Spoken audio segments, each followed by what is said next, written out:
Bonjour à tous. Aujourd'hui, nous sommes le mercredi 3 septembre 2025 et nos amis Ray McGovern et Graham E. Fuller sont de retour parmi nous. Bienvenue à nouveau. Merci, Nima.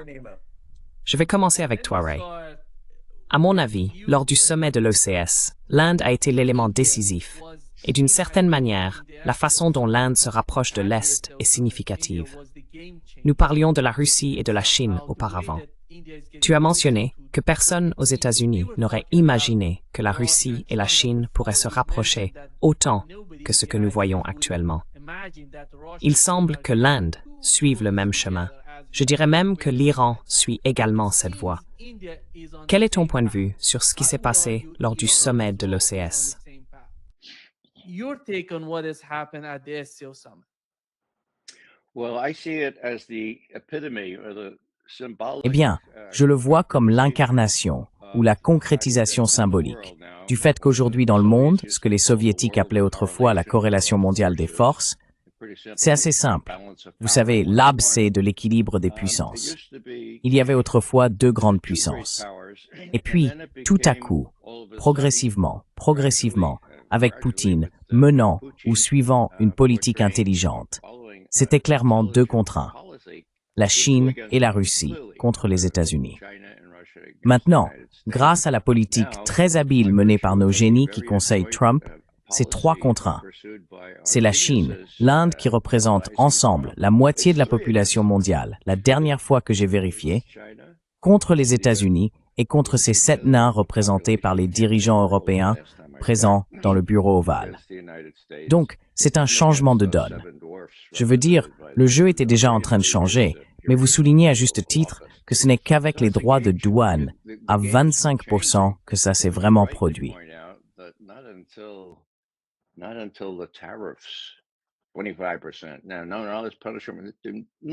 Or, aucune de ces sanctions, ni les droits de douane de 25%, 50% sur l'Inde. Je ne sais pas ce qu'il aura pris de faire ça, mais cela montre à quel point les conseillers économiques de Trump sont ignorants. On lui avait parlé des droits de douane avant même qu'il ne devienne président. Mais non, il n'a pas voulu écouter. Eh bien, je n'abandonne pas l'espoir qu'il puisse écouter maintenant. Je veux dire, combien de leçons doit-il encore apprendre? Et je ne suis pas aussi pessimiste sur le fait qu'il soit inéducable et qu'il pourrait, avec ses revirements, se rendre compte que Poutine a gagné en Ukraine et conclure le genre d'accord que Poutine souhaite. C'est-à-dire, pour que Poutine n'ait pas à prendre le contrôle de toute l'Ukraine et pour que cette défaite infligée à l'OTAN, à l'Ukraine et aux États-Unis puisse être maquillée par suffisamment de poudre aux yeux pour faire croire à un accord négocié et non à une reddition abjecte, non seulement de l'Ukraine, mais aussi de l'Occident, de l'OTAN et des États-Unis.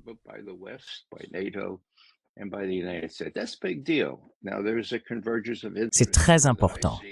Maintenant, il y a là une convergence d'intérêts que je perçois, mais que beaucoup d'autres ne voient pas. J'ai donc plus d'espoir qu'une fois qu'ils se seront débarrassés de cela, ils pourront s'attaquer à d'autres problèmes. Et ce que vous soulignez, Iran, mon Dieu, c'est le grand enjeu. Si Israël s'en prend à nouveau à l'Iran, mon Dieu, tout peut arriver. Et j'espère que cette nouvelle relation que l'Iran entretient avec les BRICS et avec l'Organisation de coopération de Shanghai, tous ces acteurs majeurs qui soutiennent désormais l'Iran, pourra permettre d'éviter cela. En d'autres termes, même les Israéliens peuvent tirer cette leçon. C'est peut-être plus un espoir qu'une prédiction, mais c'est ainsi que j'interprète ce qui s'est passé à Pékin et ailleurs en Chine la semaine dernière.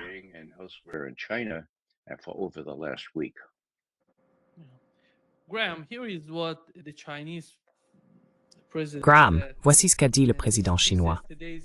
Il déclare « Aujourd'hui, l'humanité doit à nouveau choisir entre la paix et la guerre, le dialogue et la confrontation, la coopération gagnant-gagnant et le jeu à somme nulle. » C'était, je pense, l'essence, le message principal de ce sommet et dans le sillage du défilé qui se déroule en Chine.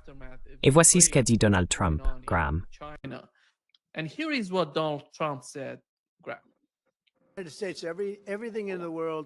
Aux États-Unis, tout dans le monde mourrait. C'est vrai. C'est tellement puissant. C'est tellement grand. et je l'ai vraiment rendu énorme pendant les 4 premières années. Ensuite, cela a commencé à se dégrader à cause de ce qu'a fait l'administration Biden. Mais nous l'avions porté à un niveau que je n'aurais jamais cru possible d'atteindre aussi rapidement. Nous sommes les plus dynamiques, les meilleurs sur le plan financier. L'argent qui rentre est énorme grâce aux droits de douane et à d'autres choses, mais surtout grâce aux droits de douane. Les droits de douane nous permettent même d'obtenir ces autres choses. En plus, ils nous donnent d'excellentes négociations. J'ai réglé 7 guerres, et plusieurs de ces guerres étaient dues au commerce.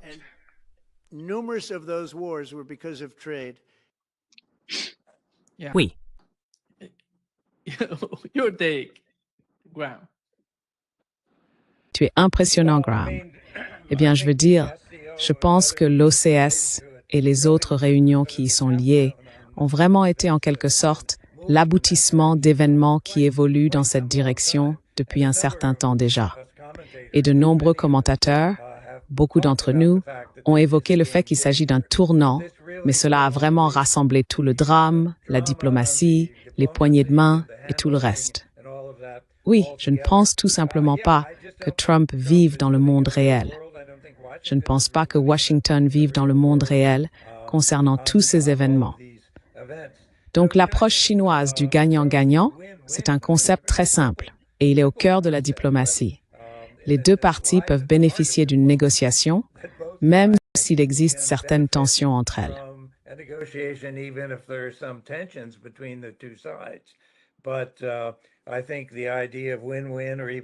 Mais je pense que l'idée de gagnant-gagnant, ou même de diplomatie du côté américain, a disparu. Nima, je vais juste ajouter une chose à propos de l'Iran. Je suis d'accord avec Ray. C'est un sujet qui doit vraiment nous préoccuper. Mais je ne sais pas ce qu'il faudrait pour dissuader Netanyahou d'entrer en guerre contre l'Iran. Oui, la puissance des BRICS, leur soutien, au moins diplomatique, voire même un certain soutien matériel, pourrait les dissuader. Mais c'est la principale ambition d'Israël. S'il y a un État au Moyen-Orient qui à long terme remet en cause l'hégémonie israélienne, c'est l'Iran. La Turquie, je dirais, arrive juste derrière, mais pour l'instant, clairement, c'est l'Iran.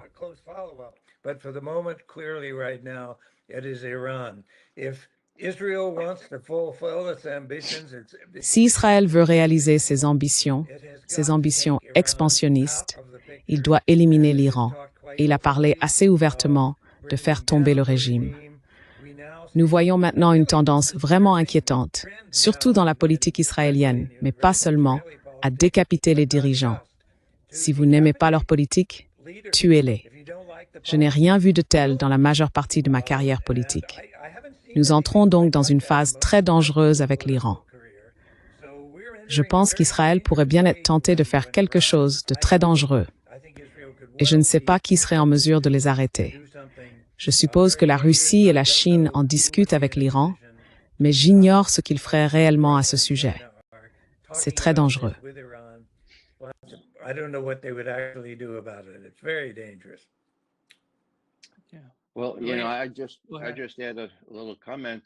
Eh bien, je vais juste ajouter un petit commentaire à cela. Je m'en remets à des personnes qui en savent beaucoup plus que moi sur ce sujet. Mais d'un point de vue simpliste, à mon avis, les Iraniens ont déjà démontré leur capacité à anéantir, pardonnez le mot, Israël. Or, c'est la première fois en 4 millénaires. N'est-ce pas là un moyen de dissuasion?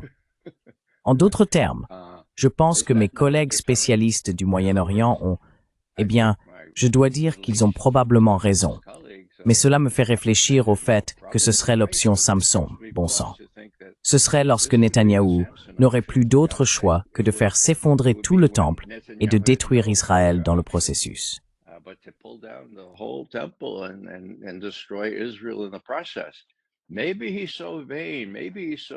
Peut-être qu'il est tellement vaniteux, peut-être qu'il est tellement désireux d'éviter la prison et d'échapper à la suite nuptiale qu'ils ont préparée pour lui et sa femme. Ils n'ont pas fait ça. Avec Netanyahou, tout est possible. Je ne sais pas s'il le ferait ou non, mais je dis simplement que la situation me semble, en tant qu'observateur extérieur, un peu différente de ce qu'elle était auparavant. Ces missiles hypersoniques que possède l'Iran peuvent semer le chaos et détruire Israël. Et ils l'ont démontré. Je ne sais pas. Je reste sceptique quant à la certitude qu'Israël attaquera l'Iran de manière massive.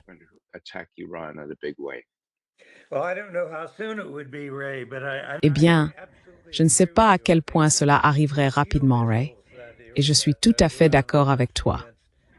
Je pense que les quelques missiles que l'Iran a lancés contre Israël pendant la guerre de 12 jours ont été, d'après ce que j'ai compris, bien plus inquiétants pour Tel Aviv que ce à quoi ils s'attendaient. D'un autre côté, les États-Unis ne sont pas vraiment intervenus de manière significative, si ce n'est en bombardant l'Iran assez violemment avec 1 ou 2 bombes sur des installations nucléaires.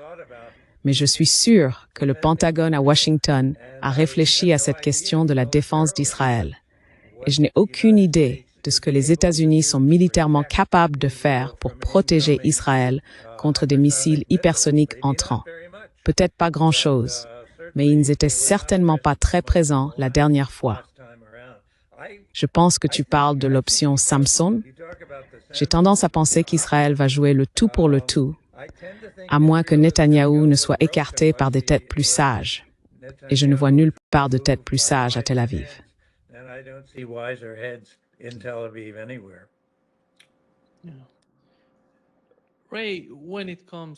Oui. Ray, en ce qui concerne le sommet de l'OCS, l'un des principaux sujets pour tous ces pays, à mon avis, dans leurs discussions, était de savoir comment gérer les États-Unis. Et quels sont aujourd'hui les principaux problèmes avec les États-Unis? Donald Trump a dit quelque chose, je pense que certains pourraient se moquer de ce qu'il dit, que le monde ne peut pas se permettre que les États-Unis soient séparés des États-Unis. Je dirais, quel est le contre-argument à cela? Comment les États-Unis peuvent-ils rester unis avec d'autres pays et améliorer la relation ou construire un avenir meilleur, non seulement pour les autres pays, mais aussi pour l'économie des États-Unis, la sécurité des États-Unis?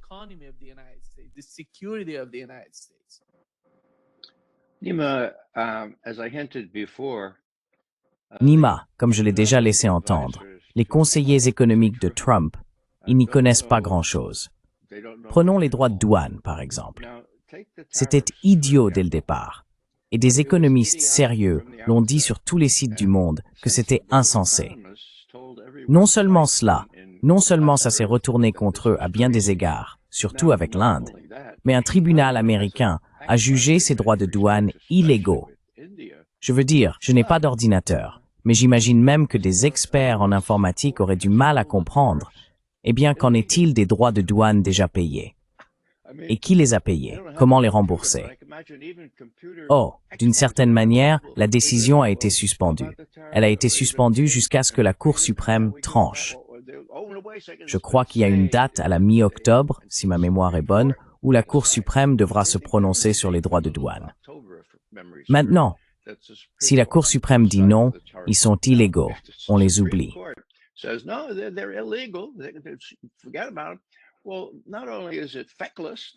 Eh bien, non seulement c'est irresponsable, non seulement c'est contre-productif, mais c'est aussi illégal. Maintenant, les gens disent « illégal, schmi-légal ». Ça n'a aucune importance pour Trump. Mais à mon avis, cela personnifie en quelque sorte le manque de connaissances de la part de Trump et de ses associés. Et ses associés sont prêts à dire « Oh, Trump est formidable. Les tarifs de Trump, excellente idée, Monsieur le Président, allons-y », sans rien savoir. Eh bien, il y a des expressions pas très flatteuses. Ils ne connaissent pas grand-chose à quoi que ce soit, disons-le comme ça. Donc je vois que les gens à Shanghai, vous savez, l'organisation de coopération de Shanghai, ils disent, eh bien, regardez-les. Regardez autour de vous. Waouh, la plupart d'entre nous sont ici. Et je repense à mes débuts en études supérieures. Et il y avait une séance sur George Kennan, qui, eh bien, ce n'était pas longtemps après la guerre. Croyez-le ou non, la guerre étant la Seconde Guerre mondiale, n'est-ce pas?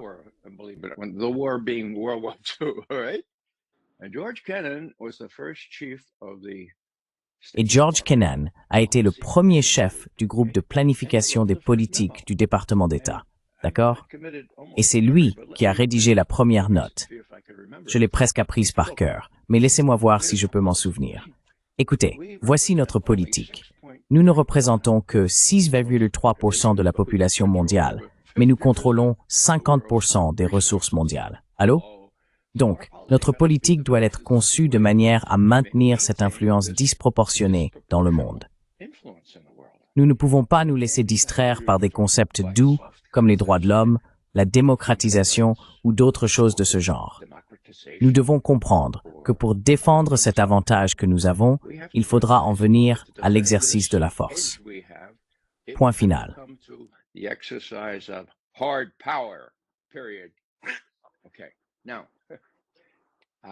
D'accord.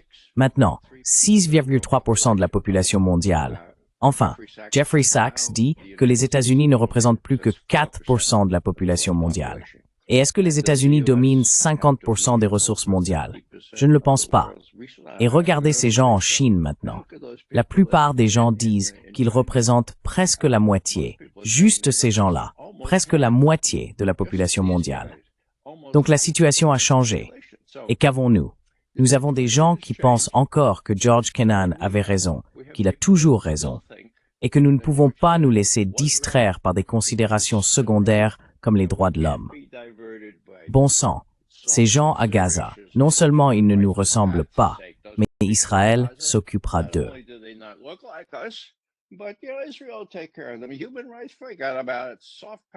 Les droits de l'homme, oubliez ça. Le soft power, oubliez ça. La puissance dure, l'exercice de la puissance dure, c'est à cela qu'on en viendra, dit George Kennan. Or, George Kennan lui-même était issu d'une grande lignée. Il était presque raciste. J'ai parlé 2 fois avec George Kennan. Il avait cette idée que les États-Unis y avaient droit. Dans le Bronx, on disait « tu y as droit ». Tu as droit à plus que ta part. C'est cet état d'esprit. Maintenant, que Trump et ses associés puissent se mettre dans la tête que « hey non, on est en 2025, plus en 1948 ». Eh bien, c'est ça le vrai problème. Mais les gens là-bas en Chine, eux, sont prêts à attendre. Et ils sont prêts à suivre l'exemple, non seulement de « hey, est-ce qu'on ne peut pas simplement s'entendre? Est-ce qu'on ne peut pas avoir du gagnant-gagnant » de Xi Jinping.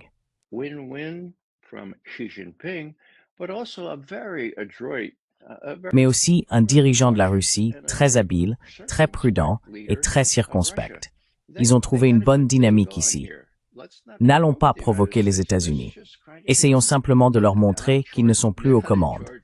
Et je pense que cela devient évident, même si vous lisez le New York Times, ils disent « Oh, il y a encore de grandes divisions entre la Chine et la Russie ».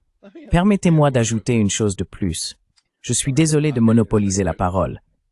Mais lorsque je suis entré en service actif à la CIA, la même année que Graham, mon domaine était les relations sino-soviétiques.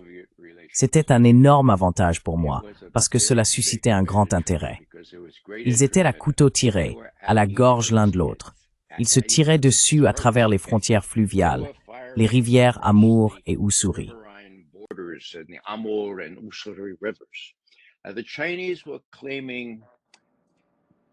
Les Chinois revendiquaient 1500 km² de territoire russe et sibérien pris à la Chine par des traités inégaux. Pour ces traités inégaux, c'est certain, les Chinois étaient vraiment faibles à cette époque. En remontant au traité de Nertchinsk en 1789, puis avec 2 traités qui ont suivi, les Russes ont pris le reste de la Sibérie, sur laquelle ils ont ensuite exercé leur domination. Maintenant, les Chinois revendiquaient ce territoire. À part cela, quoi d'autre? Ah oui, dans leur compétition pour le leadership du mouvement communiste, ce qui était très important à l'époque, le mouvement communiste, ils rivalisaient vraiment avec la Chine, au point que, alors que les deux affirmaient soutenir la seule nation communiste attaquée par l'Occident impérialiste, c'est-à-dire le Nord-Vietnam, les Chinois ont bloqué l'acheminement des armes russes à travers la Chine vers le Vietnam.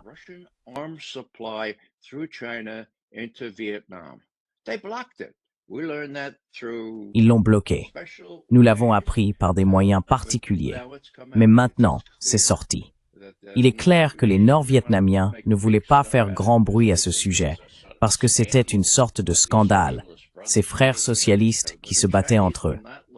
Mais les Chinois n'ont pas permis que des trains, ni même à la fin des avions, apporte des fournitures indispensables aux Nord-Vietnamiens. Voilà à quel point la situation était grave. Nous pensions que cela durerait toujours. Nous avons bien précisé à la fin de nos notes à Kissinger et Nixon, écoutez, cela changera probablement quand une direction plus éclairée prendra le pouvoir dans les deux capitales. Et bien sûr, cette partie de notre note était juste. Mais notre idée générale était, oh, ces types se détestent, ils se détesteront toujours. Et maintenant, ils sont les meilleurs amis du monde, ils s'embrassent même, et l'Inde aussi.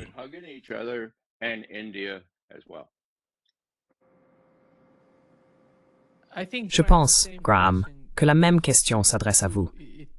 Il semble que Donald Trump essaye de présenter l'administration Biden. Chaque fois qu'il parle des événements en cours, il dit « Biden a fait ça » ou « La guerre en Ukraine, c'est à cause de Biden ». Mais ce que fait cette administration, la nouvelle administration, c'est en quelque sorte une continuation du même type de politique. L'administration Biden n'aurait pas pu rapprocher l'Iran autant de la Russie, de la Chine et de l'Inde qu'aujourd'hui. Je pense que c'est énorme. C'est un coup majeur dans le jeu que Donald Trump est en train de réussir. Il ne s'agit plus de l'administration Biden. Il s'agit de ce que les États-Unis sous l'administration Trump font en Ukraine, au Moyen-Orient et dans le dossier contre l'Inde.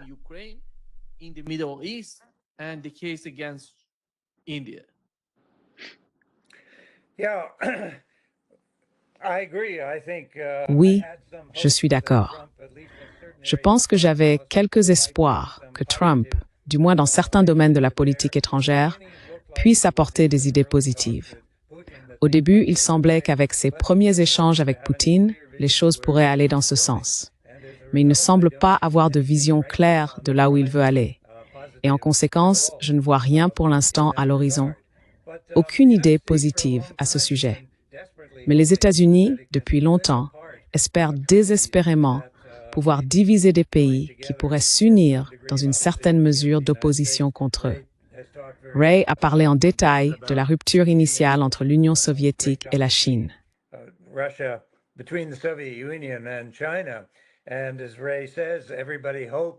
Et comme Ray le dit, tout le monde espérait et s'attendait à ce que cela dure éternellement.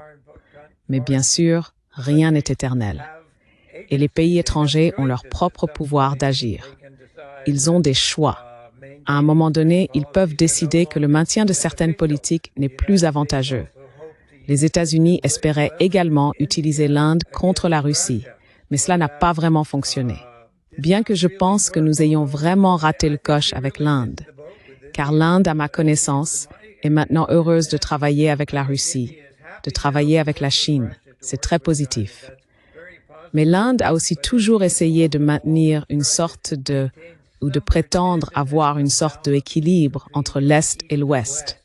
Cela fait partie de sa grande idée philosophique à ce sujet, mais cela n'a pas fonctionné.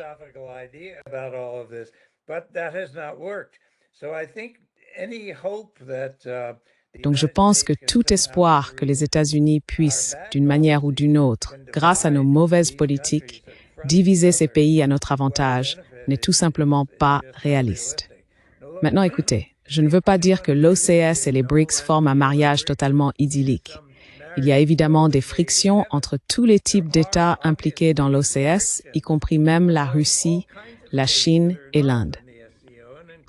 Mais la question est de savoir dans quelle mesure ces problèmes sont gérables. Y a-t-il de la bonne volonté de la part des États pour essayer de négocier ces questions? Nous le voyons maintenant, je pense, très clairement entre la Chine et l'Inde. On peut dire oui, ils allaient se battre éternellement pour de grandes montagnes entre eux. Mais il était évident que cela n'était pas particulièrement utile à leurs intérêts, d'un côté comme de l'autre.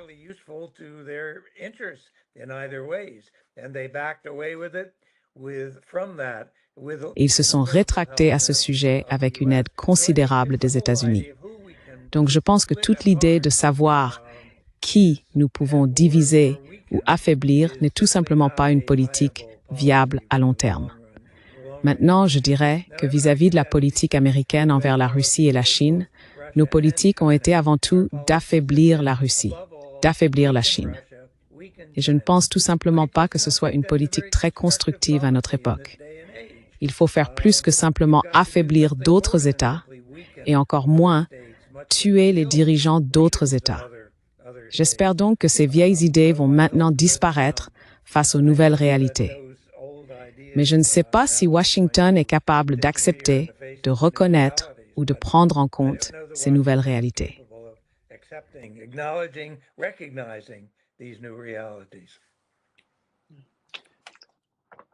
Ray, go ahead. Ray, vas-y. J'avais quelques points à aborder ici. D'abord, il y a l'accord pétrolier qui a apparemment été annoncé hier. Mon Dieu, c'est de l'ordre d'un traité, si j'ai bien compris.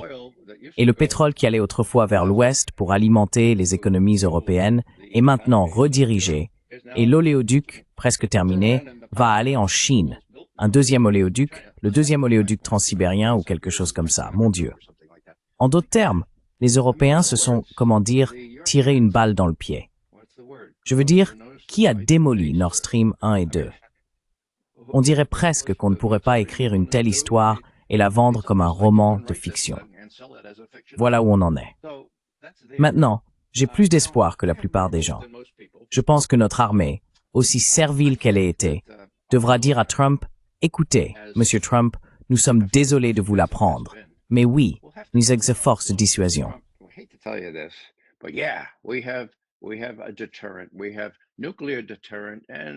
Nous avons la dissuasion nucléaire et une quasi-parité nucléaire avec les Russes. Ils ont légèrement plus de missiles, mais ça va, d'accord? Mais nous sommes numéro 2 dans tous les autres domaines. Et désolé, Monsieur le Président, mais nous n'arrivons pas à comprendre comment fabriquer un missile hypersonique. Les Russes en ont depuis 7 ou 8 ans déjà. Nous nous y mettrons dès que nous aurons construit plus de F-35, qui sont vraiment sophistiqués. C'est fou, mais pour la première fois de ma carrière professionnelle, la Russie a l'avantage en matière d'armement sur les États-Unis, sauf au niveau stratégique le plus élevé. C'est important. Cela compte dans des endroits comme l'Europe. Je pense que si l'armée est assez intelligente et pas trop servile pour le dire au président, et le président veut vraiment se débarrasser de l'Ukraine.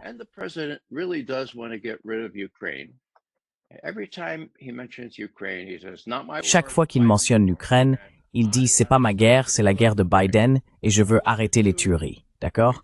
Eh bien, ce sont deux arguments qui ont, vous savez, une certaine résonance. Maintenant, que dit Poutine? C'est là que j'interviens.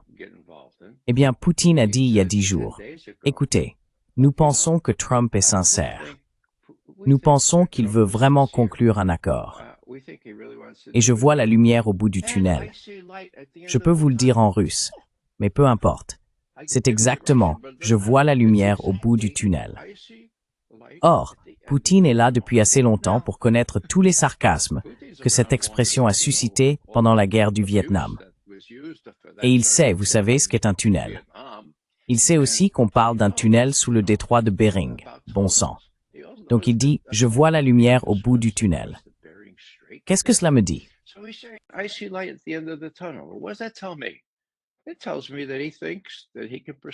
Ça me dit qu'il pense pouvoir convaincre Trump de conclure un accord sur l'Ukraine.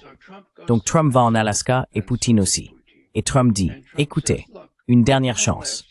Pourriez-vous, s'il vous plaît, accepter un cessez-le-feu? Parce que tous mes alliés européens, et nous sommes allés, si nous faisons un cessez-le-feu, ce serait vraiment bien. Et Poutine répond, je t'ai déjà dit, niet, tu sais ce que veut dire niet, niet. Et donc Trump, 3 heures plus tard, dit, oh, nous n'allons pas avoir de cessez-le-feu immédiat. Nous allons toute la faire, nous allons le faire. Donc c'est un progrès, d'accord? Maintenant, le reste vraiment à déterminer.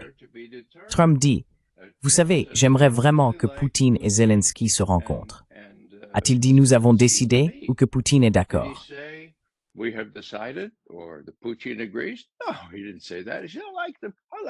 Non, il n'a pas dit ça. Il a dit, j'aimerais qu'ils se rencontrent. Cela va être programmé. Et ensuite, peut-être que nous serons 3. Eh bien, tout cela est illusoire, d'accord? Poutine et Lavrov ont été très clairs. Ils ne vont pas se rencontrer de sitôt. À moins que Zelensky ne soit écarté, à moins que les Ukrainiens ne cèdent et ne disent « D'accord, nous avons perdu, mettons assez de maquillage sur ce revers pour pouvoir masquer la défaite. » Et surtout, comme la Finlande, à 2 reprises pendant la Seconde Guerre mondiale, ils vont, eh bien voyons, ils vont faire de l'apaisement. Je n'appellerai pas ça comme ça, mais ils vont dire « D'accord, d'accord, nous avons perdu. Maintenant, voyons si nous pouvons préserver notre souveraineté, notre indépendance, vous savez. Et vous savez, notre nation. »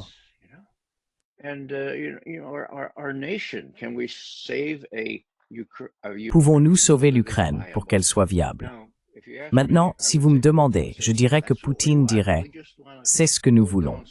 Nous voulons simplement un cordon sanitaire, une sorte de zone tampon pour que vous ne veniez plus semer le trouble. Et nous voulons la reconnaissance de nos intérêts fondamentaux. » Il me semble donc que Zelensky est clairement l'élément perturbateur. Les Européens, eh bien, je terminerai là-dessus. Nous avons cette solution parfaite, n'est-ce pas? Nous allons vendre des armes que nous n'avons pas et que nous n'aurons pas avant des années aux Européens qui n'ont pas l'argent pour les acheter. Et ces Européens vont donner ces armes inexistantes aux Ukrainiens qui n'ont pas les soldats pour les utiliser. Oh là là, à part ça, c'est un accord parfait.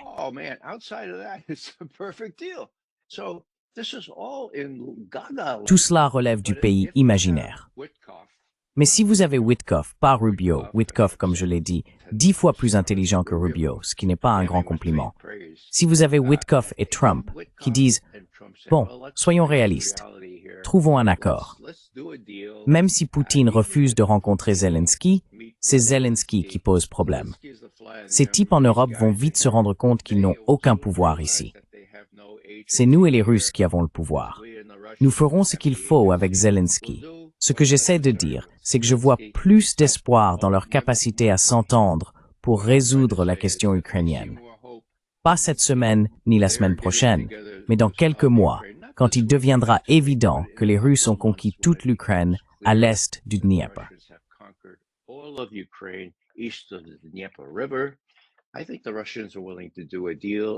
Je pense que les Russes sont prêts à conclure un accord. Et j'ai lu plusieurs fois dans votre émission, Odessa. Comme Poutine lui-même l'a dit il y a 2 ans, à la fin de l'une de ces séances de questions-réponses de 3h30, je suppose que cela pourrait être une pomme de discorde. Vous savez, l'allusion à la guerre de Troie, n'est-ce pas? Ou bien cela pourrait être un moyen de résoudre des différends irréconciliables. Eh bien, c'était un indice. Les Russes ne veulent pas détruire Odessa. Bon sang. Il y a beaucoup d'accords possibles. Vous savez, j'étais quelqu'un de plutôt optimiste avant l'Alaska. J'admets maintenant que je suis optimiste aux 3/4, même en reconnaissant toutes les fluctuations d'un Trump très imprévisible.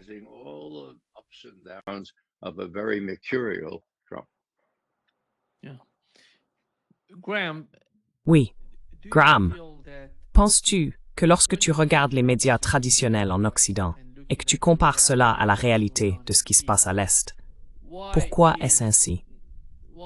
Je ne sais pas si l'administration Trump percevrait les choses qui se passent de la même manière.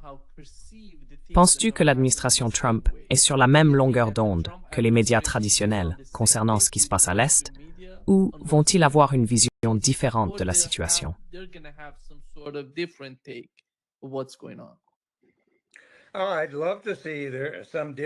Et j'aimerais voir une perspective différente à Washington. En gros, les médias traditionnels, qui étaient autrefois plutôt respectables.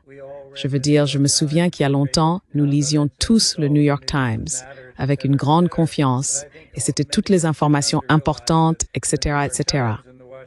Mais je pense que beaucoup d'entre nous ont fini par se rendre compte que le New York Times, le Washington Post et le Wall Street Journal prenaient tous leurs indices et leurs lignes, leur approche de ces questions, de l'administration, et qu'ils ne sont plus fiables. Donc je ne vois pas d'autres sources de réalité que ces médias indépendants tout à fait remarquables, comme votre propre émission, Nima, qui donne la parole à des personnes qui comprennent ce qui se passe et qui sont prêtes à le dire.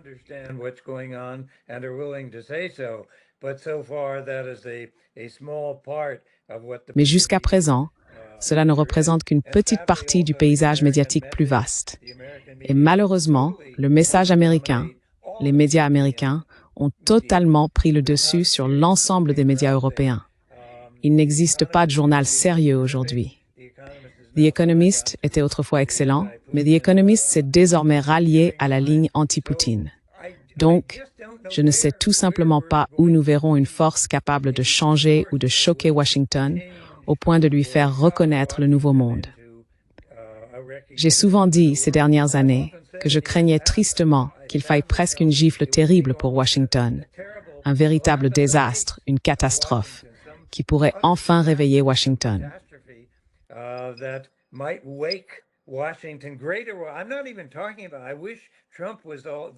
Je ne parle même pas de « j'aimerais que Trump soit la source de tous ces problèmes », mais ce n'est pas le cas. Cela remonte à Biden, à Obama et même plus loin. J'aimerais espérer qu'il se produira peut-être quelque chose de grave, mais pas trop terrible, qui poussera Washington à se réveiller. Je ne vois tout simplement pas les forces nécessaires au sein du gouvernement. Je ne suis plus vraiment en contact avec la CIA. Bien sûr, et Ray l'est beaucoup plus et pourrait probablement en parler. Mais je doute que nous ayons des raisons d'avoir confiance, même dans la CIA qui a été grossièrement politisée, du moins à ses plus hauts niveaux. Et c'est ce qui compte.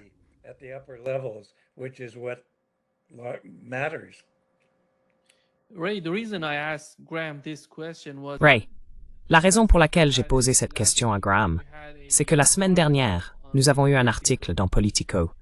Ils imaginaient, dans les 5 prochaines années, où nous pourrions voir des escalades surgir et s'intensifier. L'un des cas qu'ils mentionnaient dans cet article était le conflit entre l'Inde et la Chine. Je ne vois pas cela se produire dans les 5 prochaines années. Vas-y, Ray. Go ahead, Ray.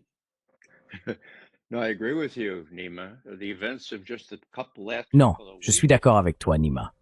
Les événements des 2 dernières semaines seulement, sans parler des derniers mois, ont montré un certain rapprochement, une certaine volonté d'enterrer la hache de guerre. Encore une fois, sous l'effet du comportement insultant de personnes comme notre secrétaire au Trésor et nos responsables du commerce, et toute cette histoire concernant les sanctions. Que dire de 25, 20, 50%? Donc, c'est plutôt irréaliste. Maintenant, je dois dire que Graham et moi sommes entrés à la CIA en même temps. La plupart de nos collègues, je pense, regardent l'herbe d'en bas, où ceux qui sont encore en vie jouent surtout au golf. Je suis vraiment heureux que Graham, moi-même et quelques autres, Larry Johnson, par exemple, soyons encore là pour essayer de dire la vérité afin que les gens sachent ce qui se passe.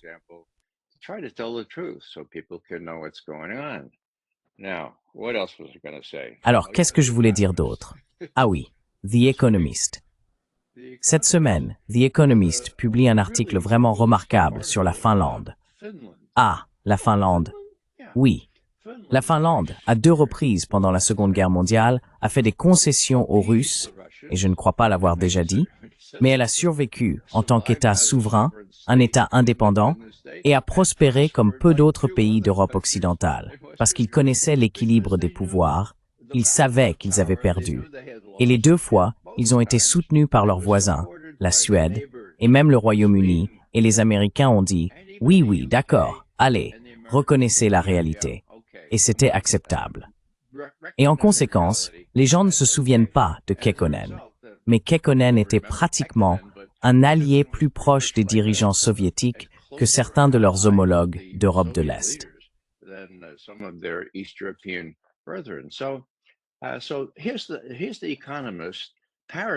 Voici The Economist qui répète ce que mon bon ami Jeff Roberts, professeur d'histoire russe, a déjà dit, à savoir, regardez la Finlande.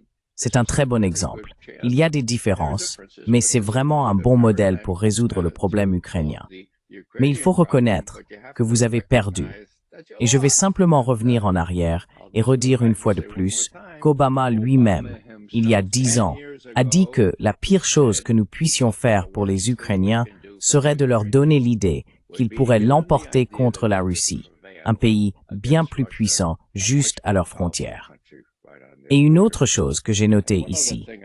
Ah oui, Je pense qu'il est vraiment important de réaliser que Trump doit affronter non seulement les néoconservateurs, mais aussi l'État profond.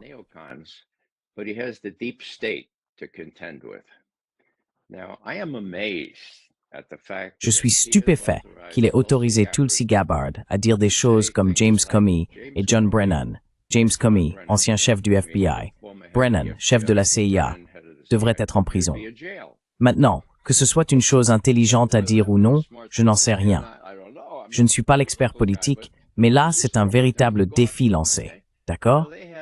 Ils disposent de ressources immenses pour saboter tous les efforts visant à prouver, avec des preuves documentaires, que John Brennan a inventé de toutes pièces le Russiagate, qu'il a essayé d'empêcher Trump de gagner à cause du Russiagate. Avec l'aide d'Hillary Clinton, dont nous savons maintenant, preuve à l'appui, qu'elle était derrière toute l'affaire. D'accord.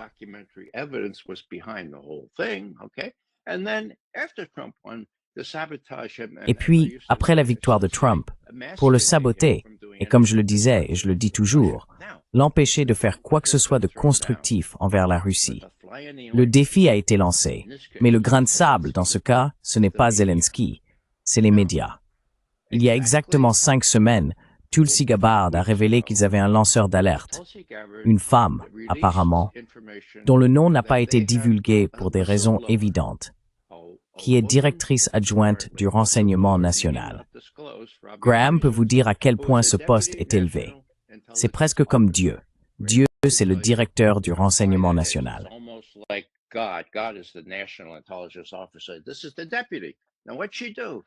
C'est la députée. Alors qu'a-t-elle fait? Elle a dit « Je ne vais pas adhérer à toute cette histoire selon laquelle la Russie préférerait Trump. Il n'y a aucune preuve de cela. Montrez-moi les preuves. » Et eux répondent « Eh bien, voici les preuves. » « Non, dit-elle, cela ne me convainc pas. Oh, nous avons des preuves cachées, nous avons d'autres preuves. Il faut juste nous faire confiance. Parce que si vous ne signez pas cela, eh bien, vous avez une bonne réputation auprès de la Defense Intelligence Agency. Si vous ne signez pas, ils nous disent qu'ils ne vont pas se joindre à nous. J'ai dit, laissez tomber, ce n'est pas éthique, je ne vais pas faire ça. Maintenant, pourquoi est-ce que je dis ça? Parce que les documents existent.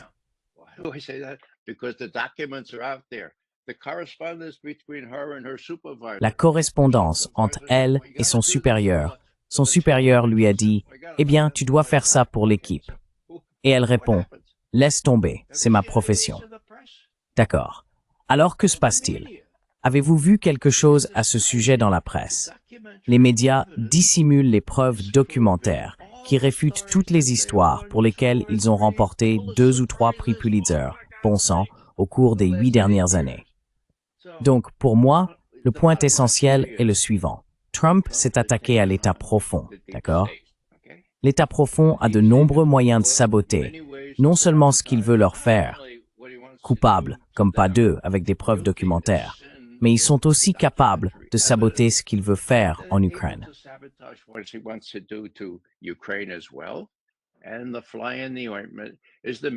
Et le grain de sable dans l'engrenage, c'est les médias, parce qu'il est très difficile pour quiconque de comprendre ce qui se passe.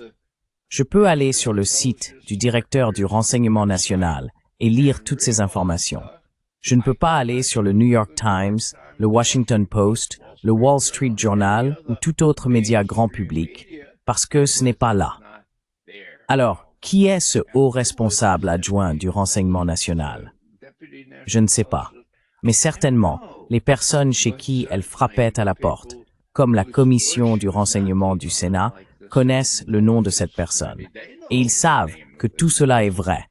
Et c'est pourquoi ils le gardent hors de la presse. La presse est le grain de sable dans l'engrenage. L'ai-je déjà dit? Les médias sont le grain de sable dans l'engrenage. Graham, last week we had Medvedev talking about Austria. Monsieur Graham, la semaine dernière, nous avons entendu Medvedev parler de l'Autriche. Il a dit que si l'Autriche rejoignait l'OTAN, la Russie prendrait des mesures de rétorsion. Et cela m'étonne en regardant le monde arabe. Et Ray a parlé de la Finlande. Nous avons eu la Suède. Nous avons vu la Suisse perdre sa position et ne plus être ce terrain neutre où tout le monde venait discuter. Et maintenant, c'est au tour de l'Autriche. Qu'attendent-ils de l'Autriche? Cette forme de désespoir est en train de détruire l'Europe, en lien avec ce que Ray a dit à propos du sommet de l'OCS. Voici la carte. On voit les deux gazoducs allant de la Russie vers la Chine. Le nouveau, c'est Force de Sibérie 2. Il passe par la Mongolie. Vous savez, c'est incroyable. La Mongolie est un peu comme l'Ukraine. Ça passe par l'Ukraine, puis vers l'Europe, ou ça va en Allemagne. Le niveau de destruction qui touche l'Europe est incroyable. Que se passe-t-il? Pensez-vous qu'ils détruire l'Autriche ici? L'Autriche, pourquoi a-t-elle besoin de l'OTAN? Why do they need to join NATO? Absolument, Nima. Je veux dire, si tu regardes la carte, ils ne sont même pas proches de border quoi que ce soit en rapport avec la Russie. Je pense que c'est, encore une fois, un effort supplémentaire pour discréditer totalement l'idée de neutralité. Et s'ils parviennent à faire entrer l'Autriche dans l'OTAN, alors ils pourront dire, vous voyez, la menace est réelle. Même l'Autriche nous rejoint maintenant. Je serais étonné que l'Autriche cède à cela, mais franchement, je ne sais pas quelles sont les pressions exercées contre l'Autriche. Si tu m'avais demandé, il y a un an, si la Suède, ou surtout la Finlande, comme Ray en a parlé, rejoindrait l'OTAN, j'aurais dit non, parce qu'elles ont eu une très bonne expérience de la neutralité. Franchement, je ne sais pas ce qui s'est passé pour que la Finlande rejoigne.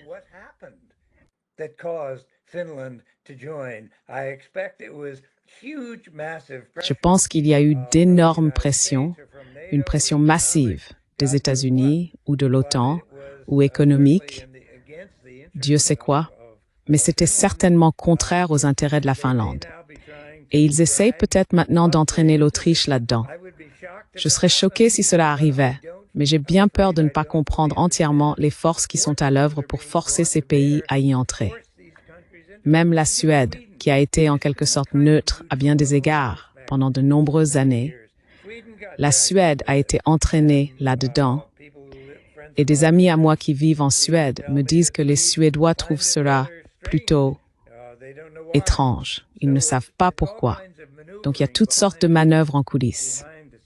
Mais je pense que c'est très dangereux et symptomatique, non seulement de la fin de l'OTAN, comme nous en avons parlé, mais aussi de Reichsfändertreed elle-même en tant qu'entité.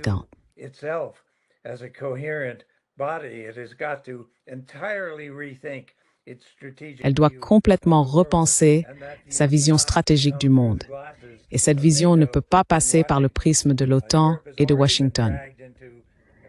L'Europe a déjà été entraînée dans plusieurs guerres, en Afghanistan, en Libye et ailleurs, à la demande des États-Unis.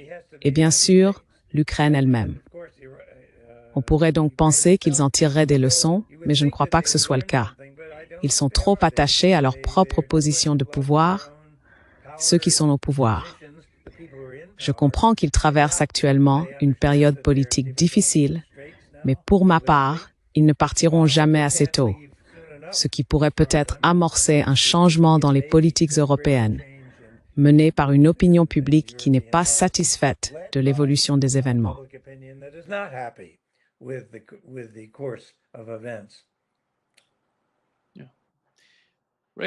Ray, avant de conclure, as-tu quelque chose à ajouter à ce que Graham a dit sur l'Europe?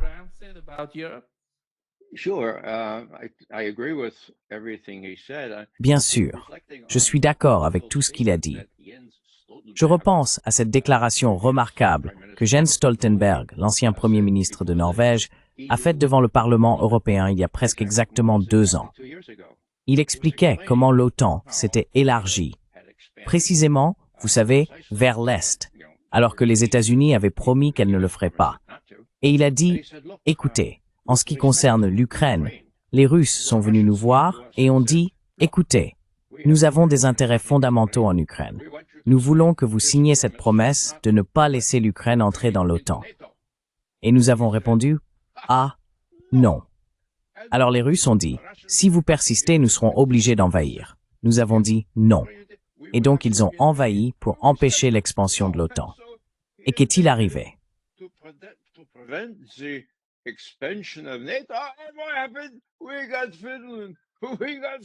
Nous avons obtenu la Finlande, nous avons obtenu la Suède. Donc nous avons 2 pays de plus dans l'OTAN. Oh mon Dieu. Je veux dire, à ce moment-là, plus de 500 000 jeunes Ukrainiens et Russes avaient été tués dans une guerre totalement inutile. Et je pense que l'essentiel ici est tout à fait juste quand Graham dit que l'OTAN c'est fini. Il y a maintenant tellement de fissures que, il y a quelques mois, j'ai prédit, et je pense que j'aurais raison, que c'était le dernier sommet de l'OTAN. Je n'arrive même pas à imaginer la réunion de l'année prochaine qui est censée se tenir en Albanie, je crois. Qu'est-ce que vous allez faire, vous savez? D'ici là, la situation en Ukraine se sera résolue. Espérons-le, pacifiquement.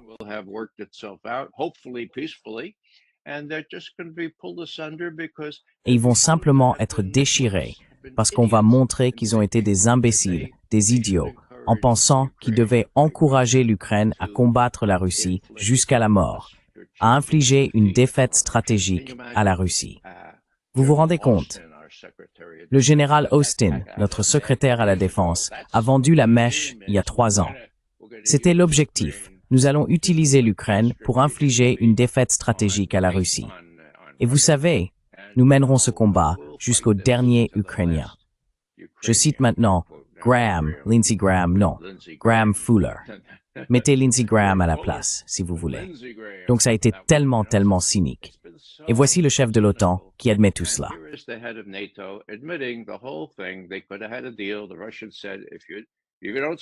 Ils auraient pu conclure un accord. Les Russes ont dit, si vous n'arrêtez pas, nous allons envahir. Et les preuves affluent maintenant de l'Organisation pour la sécurité et la coopération en Europe, un organisme qui a été créé, c'était Kekkonen. C'était à l'époque où les Finlandais pouvaient faire ce genre de choses. C'était quelque chose d'important. Ils avaient des inspecteurs, ils avaient des observateurs du cessez-le-feu le long des lignes entre les forces ukrainiennes et les forces rebelles qui ne voulaient pas se soumettre au gouvernement central issu du coup d'État. Il y a donc un graphique publié par l'OSCE, je pourrais l'apporter la prochaine fois, mais il montre qu'autour du 12 février 2022, il y a eu environ 500 bombardements par les forces ukrainiennes sur des villes civiles de Donetsk et de Lugansk. C'était le 12 février.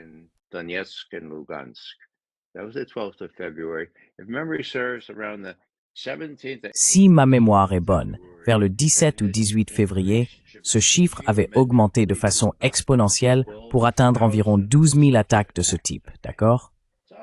C'est consigné dans les rapports. Est-ce que cela a jamais été relayé par les médias? Non, ce n'est pas le cas. C'était juste avant l'opération militaire spéciale. Maintenant, la nouveauté, c'est qu'il y a un officier suisse à la retraite qui faisait partie de ce groupe de surveillance. Et il faisait des rapports au siège de l'OSCE. Mon Dieu, je viens de visiter ce village qui a été détruit par des tirs ukrainiens. Oh, et celui-ci, 10 villages. Et ils ont répondu, oh, ce sont des anecdotes. Ne rapportez pas d'anecdotes. Nous n'allons pas en tenir compte. Et pourtant, ils avaient ce graphique. Alors, y a-t-il eu provocation?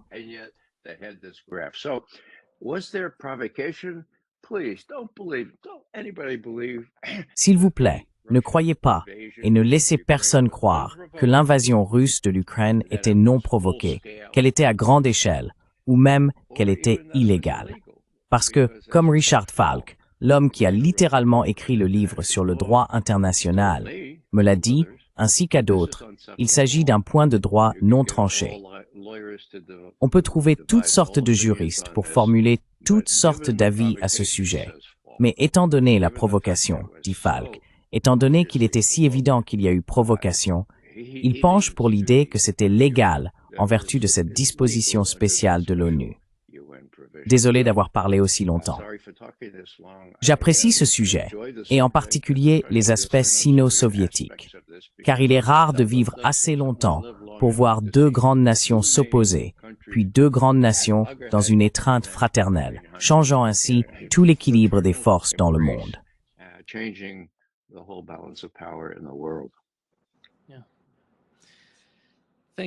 Merci beaucoup, Ray et Graham, d'être avec nous aujourd'hui. C'est un grand plaisir, comme toujours. Merci, Nima. Merci Nima. Merci Graham. À bientôt, Ray. Prends soin de toi. See you soon. À bientôt.